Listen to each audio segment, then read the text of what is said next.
नमस्कार मैत्रिणींनो, मी स्वागत करते नवीन व्हिडिओमध्ये। आज ब्लाऊजचे मापे कशी घ्यायची आणि पेपर कटिंग कसे करायचे ते बघणार आहोत। चला तर मग व्हिडिओला सुरुवात करूया।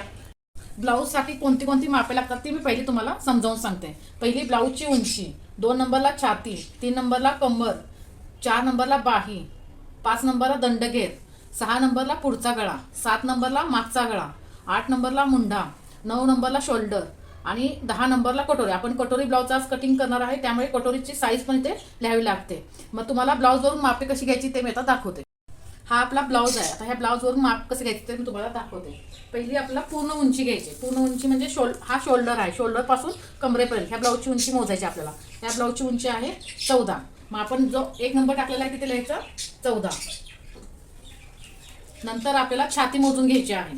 आता ब्लाऊजची छाती मोजून घेऊ। छाती ही 9.5 इंचाची आहे, म्हणजे छाती 9.5 इंचाची, म्हणजे आता ही चौथा भाग घेतलेला आहे। पूर्ण छातीचा चौथा भाग, 38 इंचाचा चौथा भाग हा 9.5 येतो, म्हणून तिथे आपण 9.5 लिहिणार आहोत। मी नेहमी कंबरी पूर्ण मोजून घेते। काय काय वेळेला कमरेचा आपला अंदाज चुकतो ना, त्यामुळे मी कंबरी नेहमी मोजून पूर्ण घेते। मग आपल्याला कमरेत ब्लाऊज व्यवस्थित बसतो आणि वरती चढत नाही। मग ही माझी कंबर आलेली आहे ते 32, मी पूर्ण कंबर लिहिणार ते 32। आता बाही उंची मोजून घ्यायची। बाही उंची म्हणजे आपली ही दंडाचा भाग, हा आता आपल्याला मोजून घ्यायचा आहे किती उंची आहे ती। ते इथे मी लावलेलं आहे मेजर टेप इथपर्यंत, हे आहे 9 इंच। मग मी तर जिथं बाही उंची लिहिली तिथे आता 9 इंच लिहून घेणार। आता 5 नंबरला दंडघेर।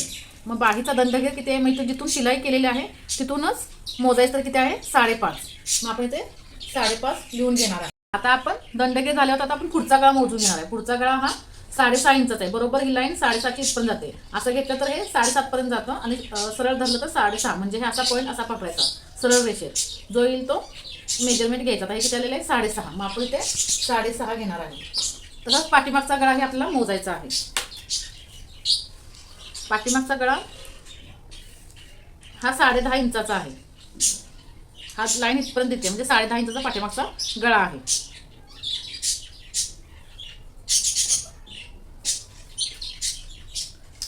आता मुंडा खोली ही 6 इंचाची आहे। ही लाईन बरोबर इथपर्यंत येते, इथे येतील नाही। मुंडा खोली घेणार आहे। मुंडा खोली ही 6 इंचाची, लाईन बरोबर इथपर्यंत येते।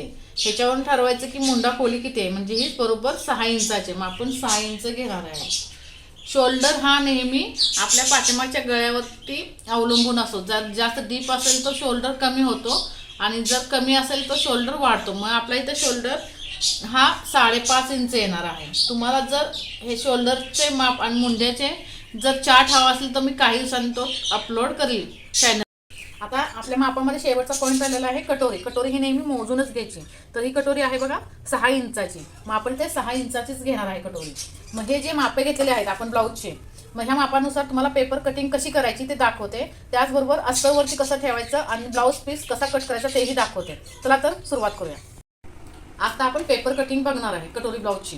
पेपर कटिंगमध्ये दाखवत तुम्हाला आपलं ब्लाऊजचं माप आलं होतं 14 इंच उंचीला। 14 मध्ये आपल्याला 1 इंच अधिक मार्जिन घ्यायचं आहे। वरती अर्धा इंच शोल्डरमध्ये दाबलं जाईल आणि अर्धा इंच कमरेमध्ये, त्यामुळे आपल्याला 1 इंच घ्यायचं आहे, म्हणजे 14 प्लस 1 इंच म्हणजे 15ची आपल्याला उंची घ्यायची पूर्ण ब्लाऊजची। आपण आता इथे लाईन मारून घेऊ। आपण शोल्डर घेणार आहे 5.5 इंच आणि मुंडा खोली घेणार आहे 6 इंच। मुंडा खोली म्हणजे काखेतला भाग, म्हणजे 6 इंच हा पॉईंट। इथून हे बरोबर 5.5 आहे का बघायचं। हे ते एक्स्ट्रा झालं तर आपल्याला कमी करता येतं। बरोबर आहे तेच माप घ्यायची, कमी जास्त करायची नाही। आता आपला ब्लाऊज थोडाफार चुन्याला प्रॉब्लेम होतो। मग इथून सोपी पद्धत हे इथे किती माप आलेलं आहे आपलं, हे खालचं मोजायचं 9। तसंच हे 9 इथे पुढे टाकायचं आणि सरळ लाईन मारून घ्यायची। छातीचा चौथा भाग आपला होता 9.5। मग आपण आता 9.5 इंचावरती अशी खूण करून घ्यायची। नंतर त्याच्यामध्ये 2 इंच मार्जिन घ्यायचं ते शिलाईसाठी। मग आपल्याला हे किती आलं 11.5। मग कमरेचं माप टाकताना नेहमी अर्धा इंच कमी टाकायचं। वरती 11.5 आलं तर आपण इथे 11 इंच टाकणार, कारण का ते नंतर आपला कट करता येतं। काही काही वेळेला कमी जास्त पण होऊ शकतं। मग त्यामुळे आपण हे सरळ अशी लाईन मारून घ्यायची। आता इथे पुढचा गळा आपला किती आला होता 6.5। 6.5 मध्ये अर्धा इंच मार्जिन ते शोल्डरमध्ये आपलं दाबलं जातं। मग 7चा आपण ते पुढचा गळा घेतला। मग आपण आता पाठीमागचा डीप असल्यामुळे आपण इथे 2.25चा गळा घेणार आहे आणि उंचीला 7 इंच आणि खाली घेताना आपण 2.5 इंचाचा घेणार आहे, कारण का तो खाली आपण थोडासा खोलगट ठेवणार आहे. वरती आपण 2.25 इंच आणि खाली 2.5 इंच घेतलेला आहे. आणि हा असा गोल राऊंड द्यायचा, जेणेकरून हा व्यवस्थित आपल्याला दिसेल. बाहेरून थोडा घेतला तरी चालेल. आता आपल्याला खालची योगपट्टी काढायची. योगपट्टी ही 3.5 इंचावरती मार्किंग करायची आणि ह्या साईडला 3 इंचावरती. आणि इथून असं थोडंसं 1/2 इंच खाली घेऊन थोडंसं हे करत अशी सरळ लाईन जॉईन करायची, जिथपर्यंत आपण 3 इंचाचं मार्किंग केलं आहे तिथपर्यंत. इथपर्यंत तुम्हाला समजलंच असेल. आपण पुढच्या मुंड्याला आणि मागच्या मुंड्याला कसा आकार द्यायचा ते दाखवतो तुम्हाला. इथून आपल्याला आतल्या साईडला 1/4 इंच म्हणजे 3 लाईन, 1/2 इंचातल्या पण कमी 3 लाईन असतात ते आतमध्ये यायचं. हे आतमध्ये काय घ्यायचं, आपल्या ज्या मुंड्यामध्ये चुन्या येतात ब्लाऊजला त्या येणार नाही. आणि जिथे आपण मार्जिन घेतलं आहे तिथेही आपल्याला 3 लाईन असे घ्यायच्या म्हणजे 1/4 इंच आणि हे त्याचे जोडायचं. तुम्ही माझ्या पद्धतीने कटिंग करून बघा, तुमचा कधीही ब्लाऊज चुकणार नाही आणि व्यवस्थित सरळ फिटिंगला पण येईल. आणि जो आतला आहे पॉईंट तिथून आपल्याला 1 इंच हा मागच्या मुंड्याचा आकार द्यायचा आणि तिथून खाली 1/2 इंचावरती पुढच्या मुंड्याचा आकार द्यायचा आहे. आणि हे पॉईंट आपल्याला जोडून घ्यायचे, हे खालच्या लाईनला जोडून घ्यायचे. पाठीमागची लाईन ही आतल्या लाईनलाच आली पाहिजे आणि जे आतून मारले ते पुढची लाईन भाग येणार त्याला. हे अशा पद्धतीने तुम्ही कटिंग करून घ्या. ही लाईन आहे ती चुकीची आहे, ही पाठीमागची लाईन आहे आणि पुढची लाईन आहे, हे लक्षात ठेवा, जेणेकरून तुमचं ब्लाऊज चुकणार नाही, चुन्याही येणार नाही आणि फिटिंगला व्यवस्थित बसेल. इथपर्यंत समजलंच असेल. आता कटोरी कशी काढायची दाखवते तुम्हाला. आता आपली कटोरी होती 6 इंचाची, मग इथून आपल्याला 6 इंचावरती एक मार्किंग करून घ्यायचं हे असे. आणि इथून आपल्याला 1.25 ते 1.5 इंचावरती मार्किंग करून घ्यायचं वरती. मी ते 1.25 इंचावरती घेते. आणि ह्या साईडला ज्या मुंडा खोली आहे त्या मुंडा खोलीपासून 2 इंच किंवा 2.25 इंच अशी खूण करून घ्यायची. तिथून आपल्याला कटोरीचा शेप द्यायचा असतो.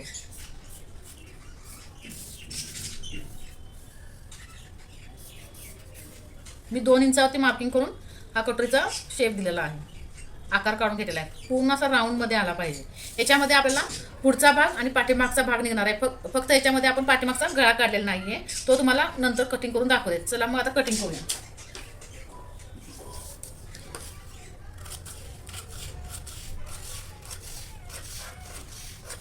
इथून कट करायचं, वरच्या लाईनला कट करायचं नाही, कारण का आपल्याला जोड येऊ नये म्हणून आपण खाली मार्किंग केलेलं आहे.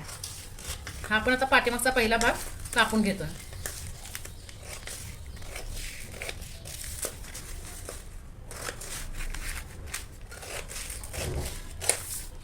इथूनही आपण त्याचे 2 पार्ट करणार. पहिला आपण इथे कट देऊ म्हणजे इथून आपल्याला समजेल गळा कट करायचा आहे ते.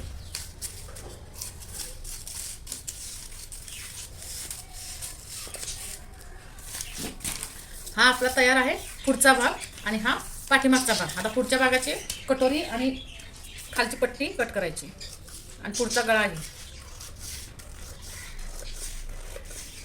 माझी ब्लाऊज शिकवण्याची पद्धत खूप सोपी आहे. ज्यांना खरंच शिकायचं आहे त्यांनी व्हिडिओला लाईक आणि शेअर करा. त्यांनी जास्तीत जास्त तुम्हाला माझ्या चॅनलच्या माध्यमातून नवीन नवीन गोष्टी शिकता येईल. आणि जेवढं मला काय येते तेवढं मी तुम्हाला माझ्या चॅनलच्या द्वारे तुम्हाला दाखवण्याचा मी प्रयत्न करेन. हा आपला भाग झालेला आहे. आता हा मागचा भाग आहे हा कट करून घ्यायचा.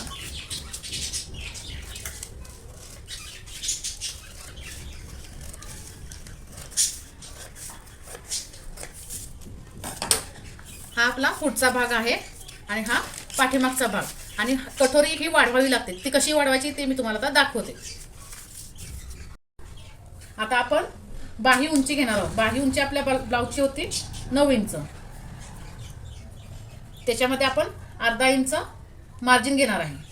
वरती 1/4 इंच खाली 1/4 इंच म्हणजे 9.5 इंचाची ही बाही आहे ब्लाऊजची. मग इकडे 9.5 इंचावरती फोन करून घ्यायची आणि ही लाईन सरळ मारून घ्यायची. आपण इथे ब्लाऊजची उंची घेतलेली आहे. मग आता ब्लाऊजची उंची घेतल्यानंतर आपला छातीचा 4था भाग घ्यायचा. छातीचा आपला 4था भाग होता 9.5 इंच.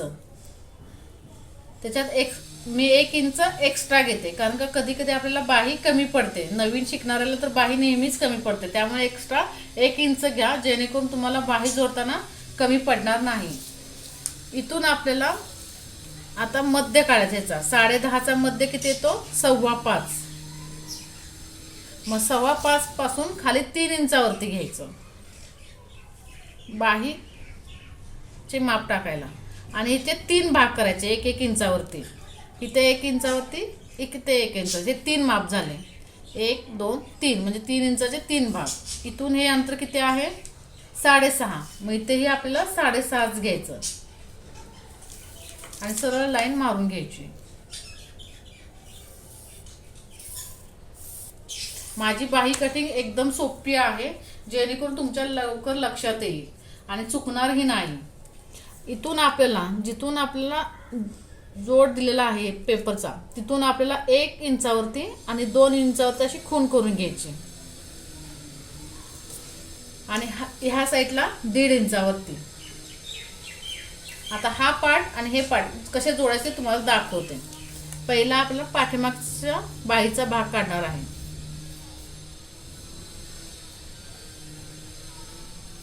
आणि हा पॉइंट पहिला भाग आणि हा पॉइंट आणि हा पॉइंट एकत्र घ्यायचा.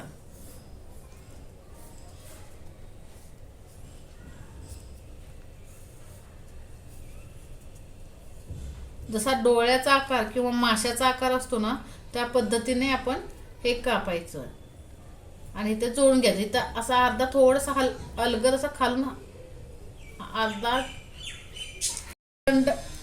आपण दंडगेर ब्लाउजवरून 5.5 इंच घेतला होता.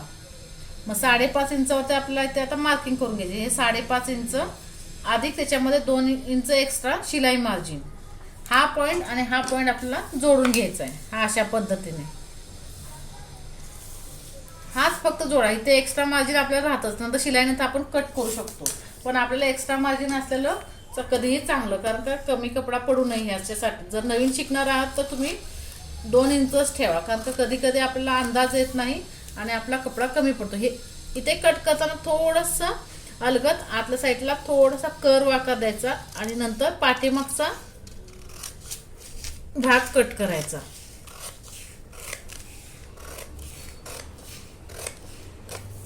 आणि ते कट द्यायचा, म्हणजे हा आपला सेंटर आहे ब्लाउजचा. की आपली बाही तयार आहे. आता हा मागचा भाग झाला. आता पुढचा भागचा आपण कट करू.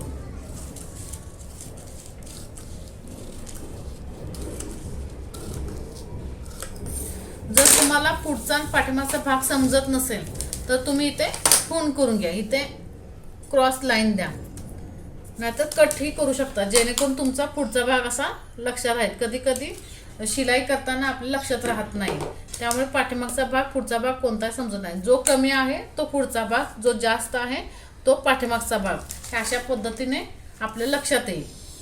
आता मी तुम्हाला अस्तरवरती कटिंग करायचं दाखवते.